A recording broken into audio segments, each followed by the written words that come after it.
Bonjour, aujourd'hui on va voir un outil dont certains disent que c'est l'outil incontournable de Kubernetes. Je parle de K9S.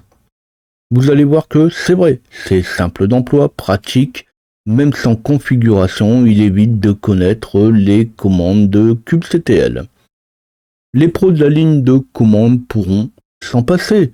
Même moi qui suis grand utilisateur de la ligne de commande, ouais, c'est plus pratique à mettre en œuvre que le dashboard. C'est plus simple à lancer et ça tourne dans la console. Après son installation, relativement simple, on va en faire un peu le tour. La chaîne traite tout un tas de sujets. Pensez à vous abonner et activer la cloche pour recevoir les notifications de mes nouvelles vidéos. Vous pouvez aussi taper LGP Info dans votre navigateur web pour me retrouver. L'objectif de K9S est de fournir une vue d'ensemble d'un cluster Kubernetes qui s'installe directement dessus. Donc en prérequis, il nous faudra un Kubernetes, même si ce n'est qu'un Kubernetes avec un seul nœud. Pour moi, je le rappelle, j'ai un Kubernetes full pour installer K9S sur un des nœuds qui n'est pas le master. Mais dans ce cas, il faudra copier le fichier de config etc kubernetes admin.conf. Ça, c'est toujours dans les bases des installations. Ça, j'en ai parlé dans presque toutes mes vidéos sur la création d'un cluster. On peut administrer un cluster depuis un de ces nœuds, mais à condition que le fichier de configuration soit sur le nœud. Au besoin, vous pouvez revenir sur mes vidéos précédentes. À partir du moment où vous disposez du fichier de config, on peut très bien utiliser K9S depuis un système distant. Là, je vous laisserai voir ça. Avec son interface en mode texte, on n'a pas besoin d'installer quoi que ce soit d'autre. Un accès par SSH et on peut y voir et traiter toutes les ressources de Kubernetes, comme les pods, les déploiements et les services dont j'ai déjà parlé récemment. Comme c'est du texte, c'est rapide, surtout quand on a beaucoup de ressources, et comme les pods, la liste peut être très longue. Pour l'installation de K9S, il existe de nombreuses solutions. Pour moi, je pense qu'une des plus simples est de passer par Snapd. Snapd, j'en ai déjà parlé pour d'autres installations. C'est l'équivalent de Chocolaté pour Windows. D'ailleurs, on peut utiliser K9S aussi sur Windows, installé par Chocolaté, à condition d'avoir, comme je l'ai dit avant, le fichier de configuration du cluster. Pour la conf de K9S un peu plus poussée, je vous laisse faire. Snapd s'installe donc rapidement depuis les repos EPEL sur Red Hat ou tous les dérivés.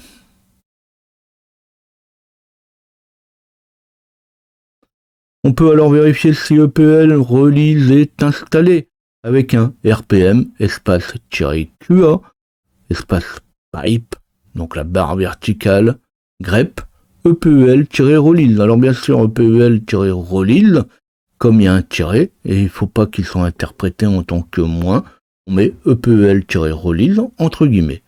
Sinon, on installe avec un DNF install EPEL release. Ou encore, puisque si vous voulez vraiment l'installer depuis les repos, on peut faire un DNF install https://dl.pub/pub/epel/epel-release-latest-9 pour la version 9 de Red Hat, .noarch.rpm-y.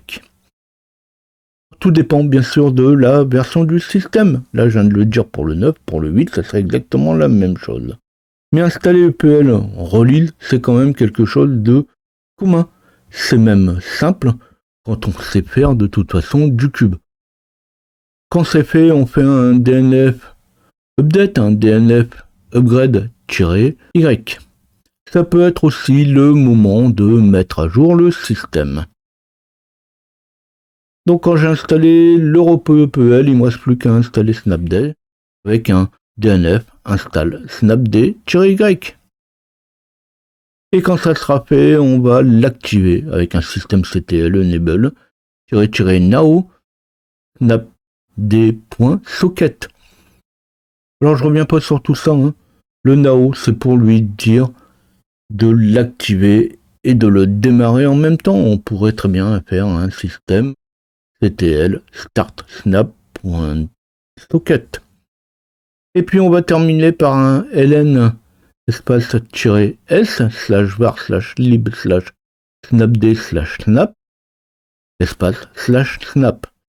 En fait, on va lui dire d'utiliser la librairie à la racine. Donc on va faire un lien entre la librairie qui est en var lib snapd snap à la racine. Attention, c'est comme ça que ça doit fonctionner. Souvent, il faudra attendre un moment que Snap télécharge la liste de paquets, puis on pourra lancer l'installation de K9s. Puis on fait Snap install K9s. Alors Snap, c'était quand même le plus compliqué de la manip finalement. Bon, c'est des choses que j'ai déjà expliquées.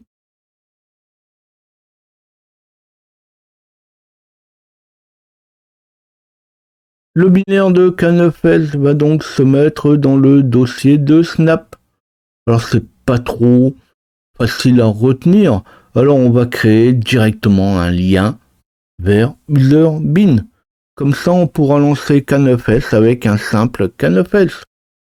Alors tant que ça peut faciliter la tâche, donc ici on va faire un ln-s /var /lib /snapd /snap /k9s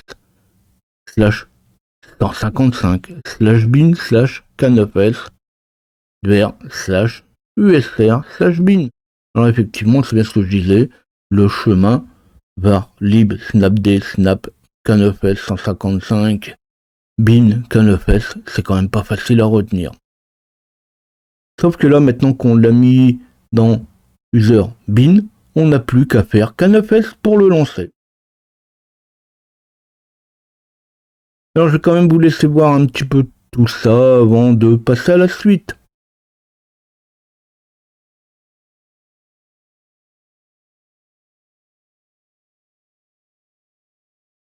Alors rien de bien compliqué, on a quelques raccourcis, mais on rentre tout de suite dans l'utilisation.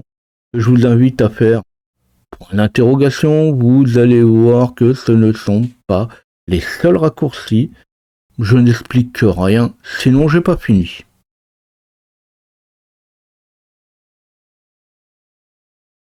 Alors justement au début je parlais de la configuration de base, alors on fait 2.q pour quitter.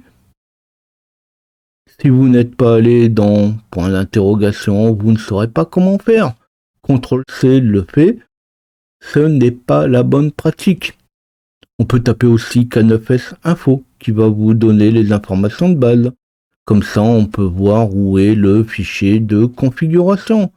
Je ne vais pas montrer ça, mais dans le dossier /root/.config/k9s/, vous allez pouvoir mettre et créer vos propres thèmes pour l'interface.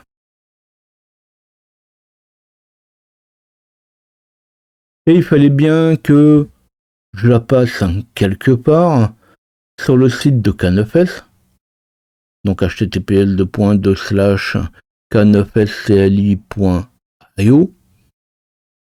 À la racine du site, vous avez toute la documentation, toute la configuration.